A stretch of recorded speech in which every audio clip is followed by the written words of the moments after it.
Okay, news of the day. These are some pretty. I think actually this is some pretty interesting news. The Capitals claim Dmitry Yaskin off waivers from St. Louis. Good move by Washington. I think Yaskin's got some unreached potential, and I think playing on a team like Washington should absolutely help him. So, thumbs up for that. The Flyers claim Calvin Pickard from Toronto. That's interesting. So are they going to carry three goalies? Because again, if so, let's say the Flyers decide Pickard isn't going to make the roster and they waive him. Toronto gets a shot at getting him back.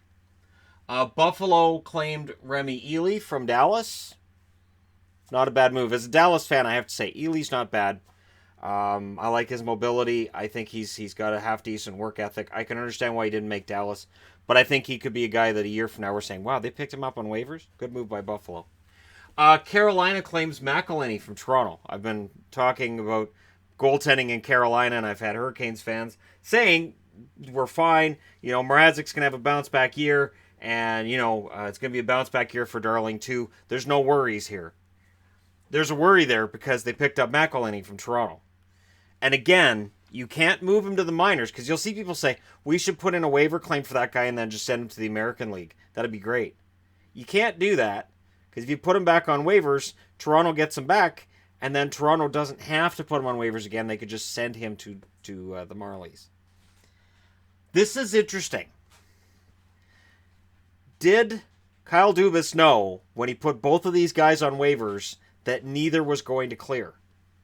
I'm honestly surprised they both got claimed. I honestly don't think Sparks would have had a whole lot of interest.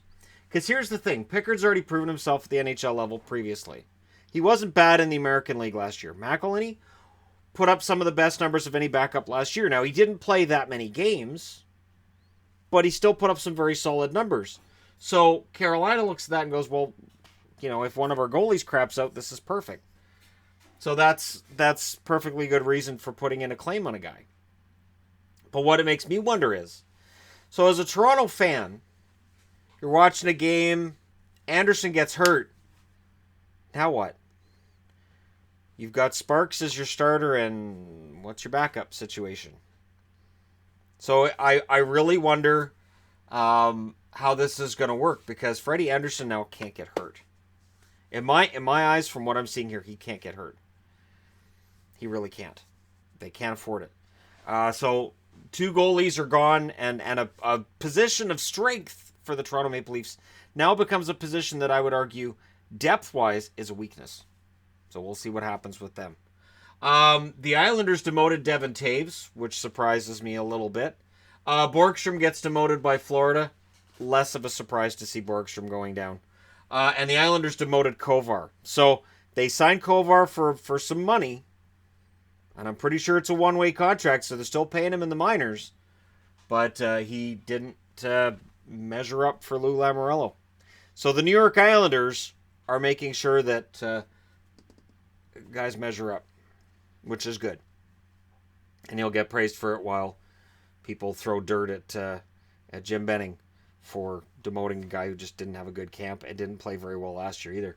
On waivers, Minnesota's got Olofsson on waivers. I would not be surprised to see him get taken. Considering defensive depth where it is around the NHL, I would not be surprised to see him get taken. The Edmonton Oilers have signed Jason Garrison to a one-year league minimum contract. Good. I always liked Jason Garrison. I know he got too much money from Vancouver, and that contract kind of became an albatross for him. I realize he didn't make the Vegas Golden Knights blue line last year, cleared waivers, and spent the league in the minors. I realize all of that. But I still like Garrison. And I hope he does well for Edmonton. That's honestly, I hope he does well for Edmonton, and I hope he sticks around a bit. Yeah, the Canucks signed him for too much money when he got that big contract, but you know what? I don't have a problem with Garrison for that. I have a problem with management giving him that kind of money. Now, in yesterday's news that I didn't report on yesterday, Aston Reese was sent down by Pittsburgh. Gillies was sent down by Calgary, which I had anticipated news because Riddick looked pretty good in the preseason games. And Brandon Goalie and Alex Nylander are sent down by Buffalo.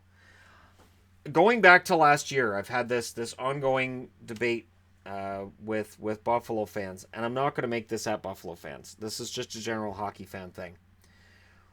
There's prospects that you'll see, and you go, okay, this guy's going to be great for us next year. This is going to be awesome. And it just doesn't work.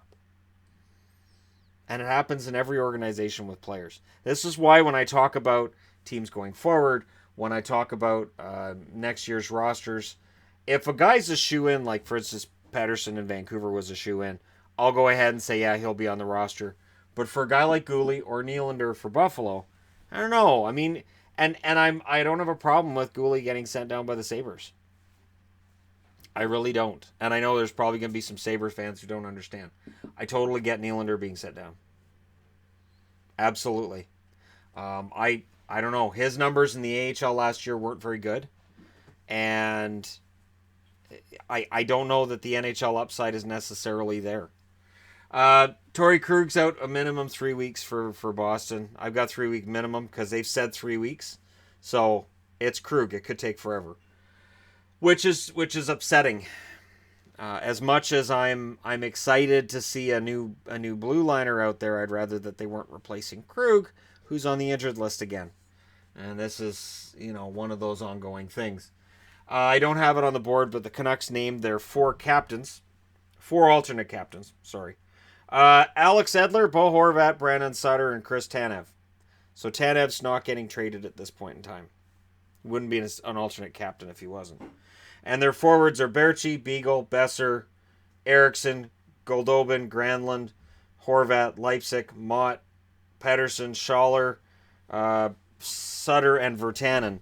Which means your goals are going to come from Besser, Berchi if he can stay healthy, Horvat, Granlund if he can get back to who he was a couple years ago. Goldobin might put up about 10. I guess Eriksson's good for 10, 12. Leipzig might get you 10. Yeah. On the blue line, Biega, Delzato, Edler, Goodbranson, Hutton, Pouliot, Stetcher, and Tanev. That's a rough blue line. I'm not going to kid you. And in net, of course, Markstrom and Nilsson. Injured reserve, Antoine Roussel. And Thatcher Demko is on the injured reserve as a non-roster injured reserve. Concussion protocol. So I know people are going to talk a lot about, and they've been talking a lot about Benning and what a horrible job he's done, what a horrible team. The team he took over was on its way down. He's restocking the prospect pool.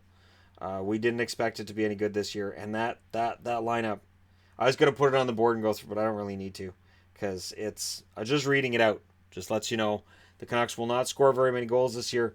Clearly, they went with the hardest workers in preseason, which is why Tyler Mott made the team. And we don't see Sam Gagner on the team. So we'll see what that does for the Canucks. Gagner cleared waivers, unlike the four guys above, which shows you that the rest of the NHL said, yeah, all right. So it's one of those things where a GM makes a mistake, admits he made a mistake, gets rid of said mistake, and then people are still going to... If you have an opinion about a GM, odds are one move isn't going to change it. The only exception to that, I would think, was Joe Sakic when he made the incredible Matt Duchene deal last year. But there you go. So your four waiver claims, of course, was a minor deal yesterday. Connor Carrick went to Dallas for a 7th rounder that becomes a 6th if he plays, or a 6th rounder that becomes a 5th if he plays 50-plus games. So minor deal. I like it just because Carrick's a decent depth guy. Doesn't hurt Dallas at all to have him. But we're down to the end of it now. These are the guys who are the ends of it. And remember, the Sabres are telling you they'd rather have Remy Ely on their roster right now than Nylander, which may say a lot. And I like Ely, but there's not really the offensive upside there. So we'll see what happens from here. Who knows? Maybe a top 6 gets hurt for Buffalo week 1. Nylander steps in, and the guy's fantastic.